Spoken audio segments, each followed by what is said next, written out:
कर दिले बिया कि ऐसन केहू प्रत्याशी जे जीयर स्वामी जी के गाली देत होखे, हनुमान जी के गाली देत होखे, कंजिया धाम के गाली देत होखे, भद्राचार्य जी के गाली देत होखे, हिंदू देवी देवताओं के अपमान करत होखे, ओकरा के उखाड़ के फेंक दी।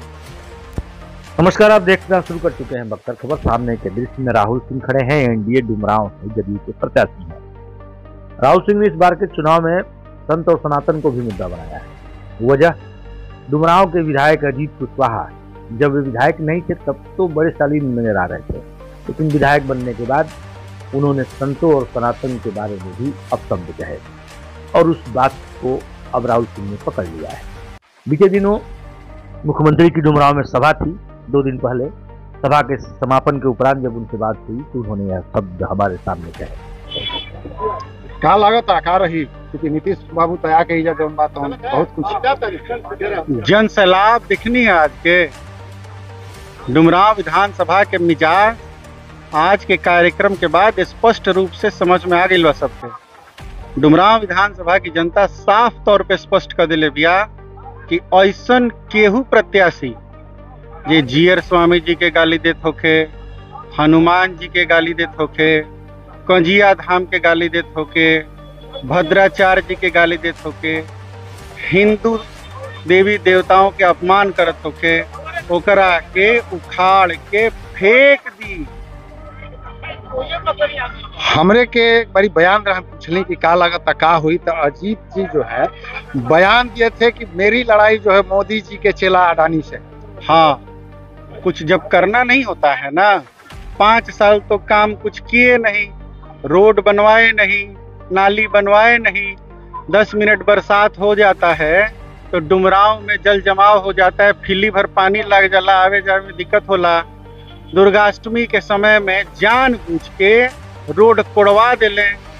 पूरा व्यवसाय और व्यवसायिक समाज, पूरा धंधा तीज आ त्योहार के समय में जो चरम पे रहेला टूट गई, डूब गई। एकर जिम्मेदारी तो ली है ना। अब 5 साल कुछ कैले नहीं खे तो सूर्य पे मुंह उठा के तो थूकबे करी है। तो जो सूर्य पे मुंह उठा के थूकता है, मोदी जी हमारे सूर्य हैं। जो सूर्य पे मुंह उठा के थूकता है तो थूक उसके मुंह पे वापस गिरती है। याद रखिएगा इस बात, और जनता इनको जवाब देगी। अच्छा, क्या लगता है सभा तो ठीक ठाक रही आपके हिसाब से भी, सभी के हिसाब से कितना फर्क पड़ा? जन सैलाब था, लोगों ने अपना मन बना लिया। देखिए, एक युग पुरुष को देखने के लिए यहाँ की जनता है। नीतीश जी एक युग पुरुष है।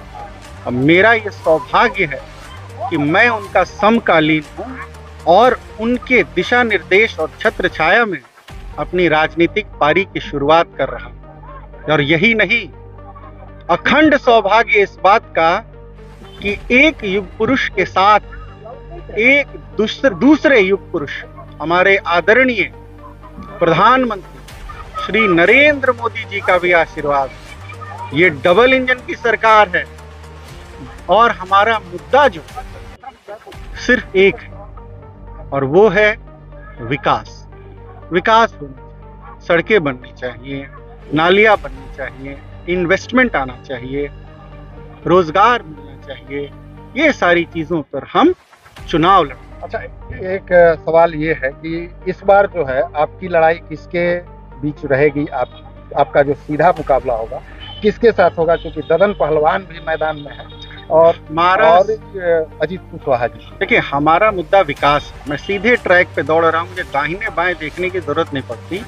फिर भी अगर दूसरे नंबर पर मैं किसी को आंकूं तो ददन जी है, क्योंकि वो 4 बार यहाँ से विधायक रहे हैं, मंत्री रहे हैं, कद्दावर नेता हैं, समाज के लिए खड़े रहते हैं। तो दूसरे नंबर पर मैं तो उनको देख रहा हूँ। अजीत कुशवाहा, अजीत जी बाहरी हैं, एक्सीडेंटल विधायक हैं।